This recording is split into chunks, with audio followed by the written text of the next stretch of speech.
Assalamualaikum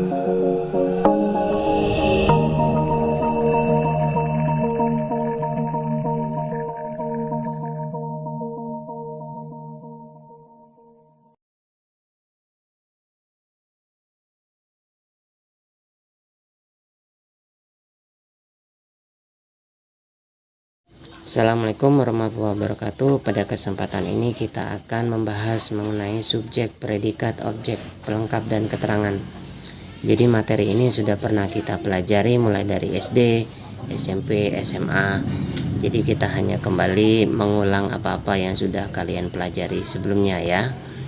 Nah, yang pertama itu kita mulai dari subjek. Jadi subjek ini memiliki ciri-ciri. Nah, dia bisa benda hidup atau mati, posisinya di awal, biasanya sebagai pelaku. Misalnya Siti membeli buku. Siti adalah subjek karena dia berada di awal dan dia juga yang pelaku yang membeli buku itu tadi. Kemudian ayam dikejar kucing. Ayam itu sebagai subjek karena dia berada di awal dan dia pelakunya, ya. Kemudian rumah dibeli kakak. Rumah adalah subjek karena dia berada di awal dan dia juga benda mati.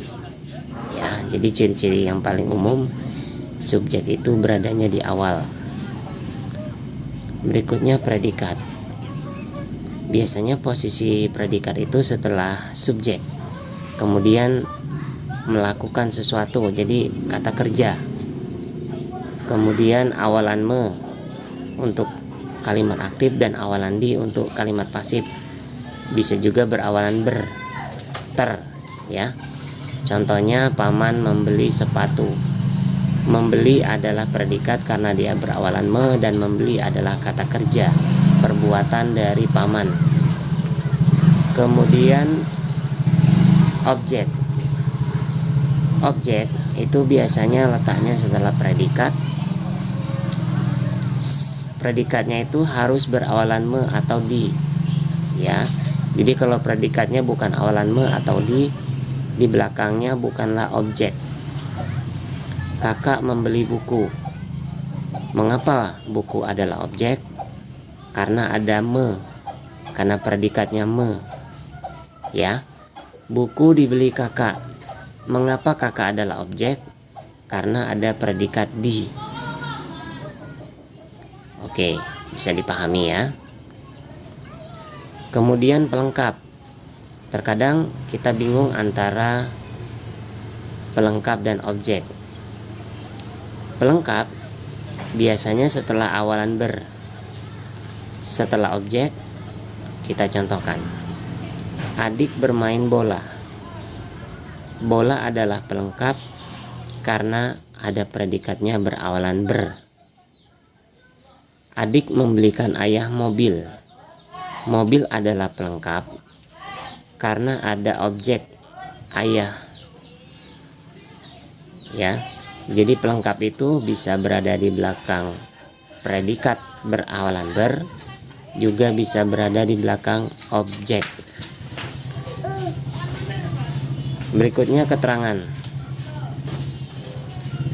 Nah, sebenarnya ada banyak keterangan, tapi saya contohkan 5 saja. Ada keterangan waktu, keterangan tempat, keterangan cara, keterangan tujuan, keterangan kesertaan, ya. Ayah membantu ibu di dapur. Nah, ayah tadi subjek, membantu tadi predikat, ibu tadi objek. Di dapur itu adalah keterangan tempat. Paman membeli sepeda kemarin. Paman itu subjek, membeli itu predikat, sepeda itu objek karena ada awalan me, dan kemarin adalah keterangan waktu. Siti belajar dengan giat. Siti tadi subjek, belajar tadi predikat, dengan giat itu keterangan cara. Kita belajar agar pintar. Kita tadi subjek, belajar predikat, agar pintar keterangan tujuan. Terakhir, keterangan kesertaan. Ayah pergi dengan ibu. Ayah subjek, pergi predikat karena dia perbuatan, dengan ibu keterangan kesertaan. Ayah subjek, pergi predikat, dengan ibu keterangan kesertaan. Jadi ada tanda-tanda tertentu untuk kita mengenali apakah dia subjek, apakah dia predikat, apakah dia objek, apakah dia pelengkap, apakah dia keterangan, dan seterusnya. Jadi cara memahaminya cukup kalian kenali tanda-tandanya saja. Baik, ini saja yang dapat saya sampaikan. Terima kasih atas semangat belajarnya. Semoga sukses. Sampai jumpa pada pertemuan berikutnya. Assalamualaikum warahmatullahi wabarakatuh.